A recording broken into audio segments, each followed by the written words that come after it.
সুপ্রভাত। আবার চলে এলাম সকলের সামনে আমাদের রান্নাঘরে। আজকে আমি রান্না করব ওলকচু আর চিংড়ি মাছ দিয়ে ধোকা তৈরি করে তার ডালনা করব। এটি তৈরি করতে লাগবে ওলকচু, চিংড়ি মাছ, আলু, নারকেল, ছোলার ডাল বাটা, এদিকে লাগবে ছাতু, পেঁয়াজ, আদা, রসুন, কাঁচা লঙ্কা, টমেটো, সাদা তেল, সর্ষের তেল দুটোই লাগবে। আর লাগবে হচ্ছে জিরের গুঁড়ো, ধনের গুঁড়ো, নুন, হলুদ, চিনি, কাশ্মীরি লঙ্কার গুঁড়ো, গরম মশলার গুঁড়ো, ঘি আর ফোড়ন দেওয়ার জন্য গোটা সাদা জিরে আর তেজপাতা। এবার প্রথমে আমি মিক্সির বাটির মধ্যে ওলকচু আর যে আলুটা নিয়েছি, কিছুটা আলু মানে পুরো আলুটাই ভাপিয়েছি, কিছুটা তরকারি করব আর কয়েক টুকরো ওলকচু আর চিংড়ি মাছের সাথে আমি বেটে নেব। এবার ভাগে ভাগে সব চিংড়ি মাছটা আর ওলকচুটা বেটে রেখে দেব। এবার মশলা করার জন্য যে পেঁয়াজ, আদা, রসুন, কাঁচা লঙ্কা, কিছুটা টমেটো রেখেছি, ওটাকেও আমি ভালো করে পেস্ট করে নেব। এবার গ্যাসে কড়াই বসিয়ে কড়াইটা গরম হলে সাদা তেল দেব। সাদা তেল কিছুটা দিয়ে এবার ওর তেলটা গরম হয়ে গেল, ওর মধ্যে যে বাটাটা করেছি চিংড়ি মাছ দিয়ে, ওলকচু আর আলু দিয়ে, এবার ওই বাটাটাকে আমি ওই তেলের মধ্যে দিয়ে দেব। এবার পুরো বাটাটা দিয়ে নিয়ে এবার ওর মধ্যে আমি কিছুটা নারকেল কোড়া দেবো আর ডাল বাটাটা দেব। দিয়ে নিয়ে এবার নুন, তারপরে হচ্ছে হলুদ, চিনি পরিমাণ মতো একটু চিনি, এগুলো দিয়ে বেশ করে এবার নাড়তে থাকবো। এবার এটা যখন নাড়তে নাড়তে যখন একদম কিছুটা হয়ে আসবে শুকনোর পথে, তখন কি করব, আমি যে ছাতুটা রেখেছি এবার আমি ওই ছাতুটাকে দিয়ে দেবো।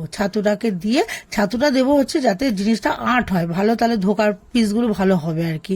এবার ছাতুটাকে দিয়ে ভালো করে নাড়িয়ে চাড়িয়ে যখন শুকনো হয়ে গেল, এবার আমি কি করলাম, একটা স্টিলের থালার মধ্যে আমি কিছুটা সাদা তেল দিয়ে ওটাকে আমি ঢেলে দিলাম। দিয়ে সমান করে ভালো করে দিয়ে এবার আমি ওটাকে ঠান্ডা করার জন্য কিছুক্ষণ রেখে দেবো।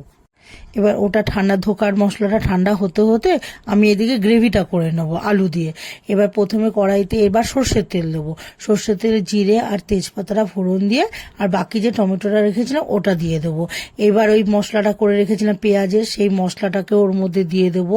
এবার একে একে জিরের গুঁড়ো, একটু ধনের গুঁড়ো দিয়ে দেবো, আর নুন, হলুদ, স্বাদ মতো চিনি আর কাশ্মীরি লঙ্কার গুঁড়ো দিয়ে দেবো। আর এই মশলার মধ্যে আমি তখন একটা মিক্স করে গেছি, কিছুটা নারকেল বেটে দিয়েছি। এবার এইগুলো কাশ্মীরি লঙ্কার গুঁড়ো দিয়ে ভালো করে মশলাটাকে একদম কষিয়ে নিয়ে যখন দেখবো মশলাটার তেলটা ছেড়ে এসছে, তখন ওই ভাপানো একটু আলুগুলোকে ওর মধ্যে দিয়ে দেবো। দিয়ে একটু নাড়াচাড়া করে নিয়ে এবার আমি জলটা দিয়ে দেবো। জলটা দিয়ে নিয়ে এবার কি করব, আমি এই জলটা দিয়ে ঢাকা দিয়ে দেবো।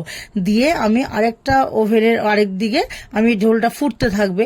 এবার এটা ফুটতে ফুটতে আমি এদিকে কড়াই বসিয়ে এবার ধোকার ওটাও ঠান্ডা হয়ে যাবে। এবার আমি পিস করে কেটে নিয়ে ধোকাগুলোকে আমি পরপর এবার ভেজে তুলে নেব।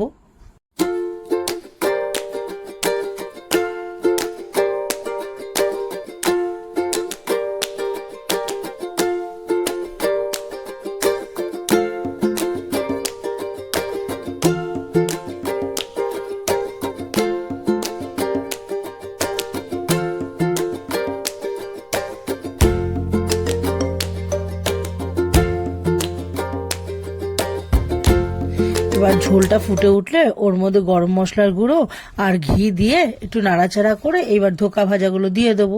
তাহলেই তৈরি হয়ে যাবে আমার ওলকচু আর চিংড়ি মাছের ধোকার ডালনা।